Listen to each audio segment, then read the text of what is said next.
Hello everybody, alpha classes में आप लोगों का स्वागत है। आज मैं आप लोगों को पार्ट 12 मैथमेटिक्स के बारे में बताने जा रहा हूँ। मोस्ट इंपॉर्टेंट चैप्टर है ये इंक्रीजिंग एंड डिक्रीजिंग फंक्शन। तो ये इंक्रीजिंग डिक्रीजिंग फंक्शन, इससे क्वेश्चन आते रहते हैं बोर्ड में भी और जेईई मेंस में भी आते हैं। तो आज इसके कंसेप्ट को हम लोग समझते हैं। इसका कंसेप्ट आखिर इंक्रीजिंग और डिक्रीजिंग फंक्शन है क्या। तो देखिए, हम लोग ग्राफ खींचते हैं। जैसे मान लीजिए किसी फंक्शन का ग्राफ ऐसे है, ये ऐसे हमारा ये ऊपर की तरफ जा रहा है। तो क्या है, देखने में ये पता चल रहा है कि ये इंक्रीज कर रहा है। यानी इंक्रीजिंग ये फंक्शन क्यों है, इसलिए कि जैसे जैसे x का वैल्यू बढ़ रहा है, ये क्या है, y का वैल्यू जो है भी बढ़ रहा है, इंक्रीज कर रहा है। यानी जैसे जैसे हमारा क्या है, x बढ़ रहा है, वैसे वैसे y भी बढ़ रहा है। और ये फिगर नंबर 2 में ये देखिए, अब यहाँ फंक्शन का वैल्यू जैसे जैसे x बढ़ रहा है, वैसे वैसे y डिक्रीज कर रहा है। तो इस ग्राफ को हम लोग कहेंगे कि ये फंक्शन क्या है, डिक्रीजिंग। यानी ग्राफ देख करके हम लोग बता सकते हैं, अगर ग्राफ हमारे पास सामने होगा तो हम लोग बता सकते हैं कि ये फंक्शन इंक्रीज कर रहा है, ये फंक्शन डिक्रीज कर रहा है। ठीक है। अब देखिए, यहाँ पर फंक्शन हम लोग इंक्रीज करते हुए फंक्शन में ये क्या है, इसका एक प्रॉपर्टी मिलता है कि अगर इस फंक्शन के किसी पॉइंट पर अगर ये टेंजेंट खींचते हैं, यानी लाइन, एक लाइन, तो ये क्या है, स्लोप होता है। यानी किसी पॉइंट पर जो है अगर हम लोग कोई टेंजेंट खींचते हैं तो क्या मिलता है, ये स्लोप मिलता है। तो स्लोप ऑफ लाइन इसमें देखिए क्या है, ये स्लोप ऑफ लाइन पॉजिटिव मिलता है।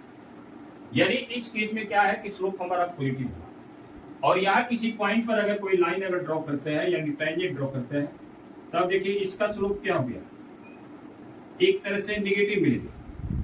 यानी इस तरह से हम लोग देखते हैं कि फंक्शन अगर इंक्रीज कर रहा है तो किसी भी पॉइंट पर अगर हम लोग जो है स्लोप खींचते हैं, यानी टेंजेंट खींचते हैं, तो उसका स्लोप क्या होता है, वो पॉजिटिव मिलता है। ये दिख रहा है क्लियर। यानी इस केस में हमारा एफ डैश एक्स क्या स्लोप देता है लाइन का। तब देखिए एफ डैश एक्स क्या होगा, इस केस में जो है ग्रेटर देन हमेशा जो है या इक्वल टू 0 मिलेगा। लेकिन यहाँ कहीं भी किसी पॉइंट पर अगर हम लोग टेंजेंट खींचेंगे तो क्या होगा, स्लोप हमारा जो है निगेटिव ही आएगा। ये देखिए, तो इसे कंसेप्ट मिल रहा है कि एक तरह से हम लोग यहाँ पर एप्लीकेशन ऑफ डेरिवेटिव का प्रयोग करके किसी फंक्शन को हम इंक्रीज भी बता सकते हैं, डिक्रीज भी बता सकते हैं। इसलिए कि कहीं भी इस पॉइंट पर किसी भी इस कर्व है, लाइन पर जाए, कहीं भी अगर टेंजेंट खींचे तो उसका स्लोप क्या होगा, हमेशा पॉजिटिव मिलेगा। लेकिन डिक्रीज जब फंक्शन करता है तो उस केस में क्या है, स्लोप हमारा क्या है, ये निगेटिव मिलेगा। तब इससे कंसेप्ट मिलता है कि यानी कोई फंक्शन डिक्रीजिंग तब होगा जब F dash X less than 0 मिले। इससे क्या है, इस ग्राफ से हम लोग ये कंसेप्ट ये मिला कि F dash X greater than equal to 0 होगा और F dash X less than 0 होगा। तब देखिए, यानी ये सारे रियल नंबर के लिए क्या है। अब यहाँ पर एक ऐसा फंक्शन है कि जो कि ए से बी में, मान लीजिए इसका ग्राफ ऐसा है। तब देखिए ए से यहाँ एक पॉइंट सी है, तो ए से सी में हमारा क्या है, ये फंक्शन इंक्रीज कर रहा है, जैसे जैसे एक्स बढ़ रहा है वैसे वैसे वाई मिल रहा है। लेकिन सी से बी में हमारा क्या है, ये फंक्शन का वैल्यू जो है डिक्रीज कर रहा है। यानी जैसे जैसे एक्स बढ़ रहा है वाई डिक्रीज कर रहा है। तो कहने का मतलब कि ए से सी में हमारा फंक्शन क्या है, इंक्रीज कर रहा है, और सी से बी में हमारा फंक्शन क्या है, डिक्रीज कर रहा है। तो देखिए, यहाँ पार्टिकुलर इंटरवल में ए से सी में इंक्रीज कर रहा है और सी से बी में क्या है, डिक्रीज कर रहा है। लेकिन ओवरऑल कहा जाए ए से बी में हमारा फंक्शन क्या है, वो इंक्रीज भी कर रहा है और डिक्रीज भी कर रहा है। तो अगर ए से बी में अगर हमसे पूछा जाता है तो अगर फंक्शन इंक्रीज और डिक्रीज करता है तो वैसे केस में फंक्शन हमारा क्या होता है, नाइदर इंक्रीजिंग नॉट डिक्रीजिंग कहलाता है। लेकिन ए से बी में अगर पार्टिकुलर इंटरवल पूछा गया तो ये इंक्रीज करेगा, और सी से बी में अगर पूछा गया तो ये डिक्रीज करेगा। लेकिन अगर ए से बी में पूछा गया तो ये फंक्शन क्या है, नाइदर इंक्रीजिंग है नॉट डिक्रीजिंग। ठीक है। तो अब देखिए, यहाँ पर एक चीज यहाँ कहने का मतलब कि एफ एक्स इज नाइदर, एक तरह से नाइदर इंक्रीजिंग नॉट डिक्रीजिंग है, not decreasing in A to B. यानी ए से बी में हमारा ये फंक्शन इंक्रीज और डिक्रीज दोनों कर रहा है, इसलिए नाइदर इंक्रीजिंग और नॉट डिक्रीजिंग करेगा। लेकिन यही क्या है, एफ एक्स अगर कोई पार्टिकुलर इंटरवल अगर लेते हैं पूछा जाए तो F X is increasing, F X is increasing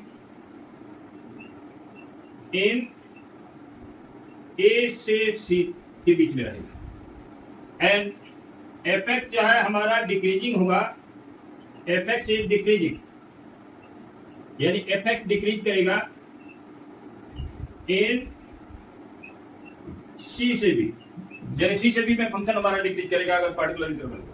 तो इस तरह से फंक्शन को हम लोग क्या है एक तरह से एप्लीकेशन ऑफ डेरिवेटिव का प्रयोग करके एक तरह से फंक्शन को हम लोग जो है बता सकते हैं कि इंक्रीजिंग है या डिक्रीजिंग है, क्योंकि एफ डैश एक्स क्या है स्लोप देता है लाइन का। अब एफ डैश एक्स अगर ग्रेटर देन 0 और इक्वल टू 0 हो गया तो फंक्शन इंक्रीजिंग कहलाएगा। तो एक तरह से हमारा ये कंसेप्ट मिला। यहाँ फंक्शन क्या है डिक्रीज कर रहा है, तो ऐसे केस में एफ डैश एक्स हमेशा लेस देन 0 आएगा। तो अगर F dash X less than equal to 0 मिले तो एक तरह से हमारा क्या है फंक्शन डिक्रीजिंग है। अगर किसी इंटरवल में जो है ए से बी में अगर इंक्रीज और डिक्रीज कर रहा तो वैसी स्थिति में फंक्शन आइदर इंक्रीजिंग है नॉट डिक्रीजिंग है। तो इस तरह से हमारा कंसेप्ट मिला। अब जैसे इसमें क्वेश्चन आते हैं इस चैप्टर में दो तरह के क्वेश्चन आते हैं। एक तो आपका इंटरवल दिया रहेगा कि उस इंटरवल में फंक्शन इंक्रीज कर रहा है या डिक्रीज कर रहा है, और एक जो है इंटरवल आपको निकालने के लिए निकालना होगा। तो दो तरह से क्वेश्चन है। अब जैसे क्वेश्चन को हम लोग देखते हैं, क्वेश्चन को देखिए कि कैसे क्वेश्चन आते हैं। पहला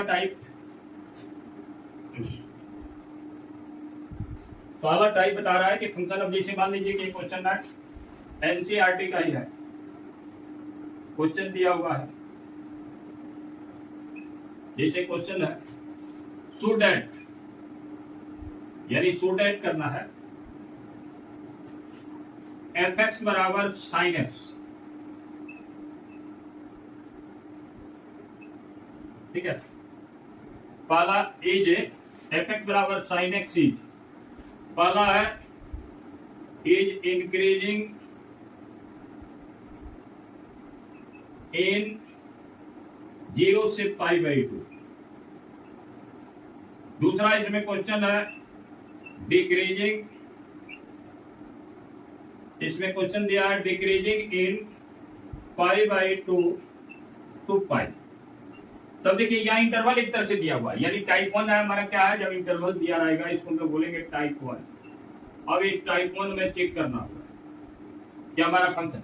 तब देखिए सबसे पहले जो एफ डैश एक्स निकालेंगे, एफ डैश एक्स यानी फंक्शन हमारा क्या है एफ एक्स बराबर साइन एक्स है, तो आप एफ डैश एक्स निकाल लीजिए, यानी क्या मिलेगा कॉस एक्स मिलेगा।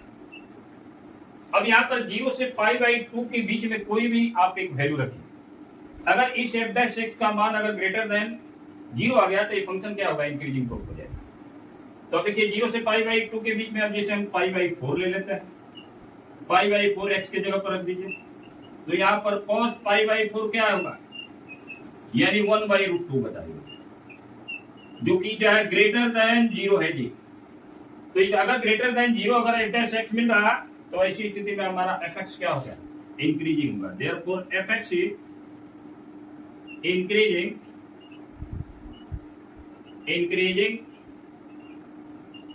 इन 0 से π/2 के बीच में रहेगा। अब देखिए डिक्रीजिंग शो करना है π/2 से π में, तो अब देखिए दूसरा भी हमारा ये सेकंड कर लेते हैं, ये तो हमारा फर्स्ट हो गया, ये फर्स्ट आपका हो गया। सेकंड में है कि एफ डैश एक्स में अब यहाँ π/2 से π के बीच में रख दीजिए, तो 2π/3 रखिए, 2π/3 रख देना, यानी 120 डिग्री होगा।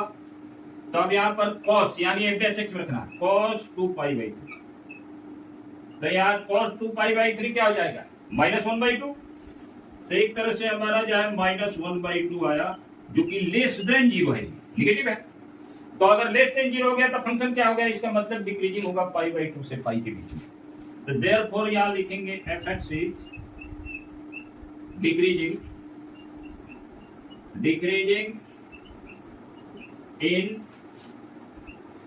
π/2 टू π। तो इस तरह से जो है जब इंटरवल दिया रहता है तो ऐसे हम लोग जब वैल्यूज के बीच में निकाल करके और चेक कर लेते हैं कि हमारा एफ डैश क्या रहा है। अगर ग्रेटर देन 0 है तो इंक्रीजिंग, अगर लेस देन 0 हो गया तो एफ डैश यानी कहने का मतलब फंक्शन डिक्रीजिंग हो गया। तब देखिए दूसरा आप जैसे कुछ अलग टाइप के भी क्वेश्चन, अब दूसरा सेकंड टाइप बता रहा है, ये तो इंटरवल दिया रहेगा। अब जैसे मान लीजिए टाइप 2 में देखते हैं कि कैसे है, तो देखिए बहुत आसान चैप्टर है, केवल इसके कंसेप्ट को समझिए, डिफरेंशिएट कीजिए, ठीक है। अब जैसे दूसरा जैसे इंटरवल निकालने के लिए आता है टाइप 2 में, ये बताइए कि किस इंटरवल में हमारा फंक्शन जो है इंक्रीजिंग करेगा और डिक्रीजिंग करेगा। अब जैसे मान लीजिए कि एक क्वेश्चन ले लेते हैं एफ एक्स बराबर x² + 2x - 5, ये फंक्शन दिया हुआ है। तो अब ये इंक्रीजिंग है कि डिक्रीजिंग है इसको बताना है, तो सबसे पहले पहला स्टेप करना क्या है, एफ डैश एक्स निकाल लीजिए, यानी इसको डिफरेंशिएट कर लीजिए। तो यहाँ 2x आएगा प्लस 2 आएगा। अब यहाँ क्रिटिकल पॉइंट निकालने के लिए एफ डैश एक्स को 0 के बराबर कर दीजिए, यानी 2x है, 2x plus 2 equal to 0। 2 common ले लीजिए, x प्लस 1 इक्वल टू 0 हो गया, यानी x प्लस 1 इक्वल टू 0 आया, यानी x बराबर क्या हो गया, -1। तब देखिए यहाँ वेवी कर्व मेथड अपनाएंगे, जैसे हम लोग क्या करते थे 11 में, वेवी कर्व मेथड थे। यहाँ पर एक लाइन ड्रॉ करेंगे, ये माइनस इंफिनिटी, ये प्लस इंफिनिटी है, और ये -1 कहीं होगा यहाँ पर, यही क्रिटिकल पॉइंट है। तब देखिए एफ डैश एक्स जो हमारा आया, उसमें जो है हम लोग -1 से और इंफिनिटी के बीच में कोई वैल्यू रखते हैं। जैसे मान लीजिए 0 रख दी, यानी एफ डैश 0 अगर हम रखते हैं तो फंक्शन क्या हो गया, 2 इंटू 0 प्लस 2, यानी 2 आया, ग्रेटर देन 0 आ गया, यानी एफ डैश एक्स एक तरह से ग्रेटर देन 0 आ गया। तो यानी -1 से इंफिनिटी में क्या है, इंक्रीजिंग है। ये फंक्शन क्या है, इंक्रीज कर रहा है, ये इंक्रीज कर रहा है। अब यहाँ पर जैसे -1 के लेफ्ट में जैसे -2 रख दी, तो एफ डैश में अगर -2 रखेंगे तो क्या होगा, 2 इंटू -2 प्लस 2, यानी -4 प्लस 2 आया, यानी -2 आया। तो -2 क्या है, लेस देन 0 है, यानी अगर फंक्शन का वैल्यू एफ डैश एक्स है, एफ डैश 2 अगर हमारा लेस देन 0 आ रहा है, तो इस इंटरवल में क्या होगा, एक तरह से डिक्रीजिंग, यानी -इंफिनिटी से लेकर के -1 तक जो है 1 के बीच में फंक्शन क्या है, डिक्रीजिंग है। तो अब यहाँ इंटरवल हमारा मिल गया कि किस इंटरवल में हमारा फंक्शन क्या इंक्रीज कर रहा। तो अब यहाँ लिखेंगे लास्ट में, therefore F X is increasing, is increasing. बहुत आसान है, इसको समझिए, इंक्रीजिंग इन -1 से इंफिनिटी के बीच में, and F X is decreasing, यानी एफ एक्स हमारा क्या है, डिक्रीज करेगा, डिक्रीजिंग इन -इंफिनिटी से -1 के बीच में। कई तरह से फंक्शन, यानी कहने का मतलब कि जो भी फंक्शन इंक्रीजिंग या इंटरवल निकालता है, इंटरवल निकालने के लिए क्या करता है, वेवी कर्व में मेथड से अपनाते हैं, यानी क्रिटिकल पॉइंट मिल गया, क्रिटिकल पॉइंट चाहे क्रिटिकल पॉइंट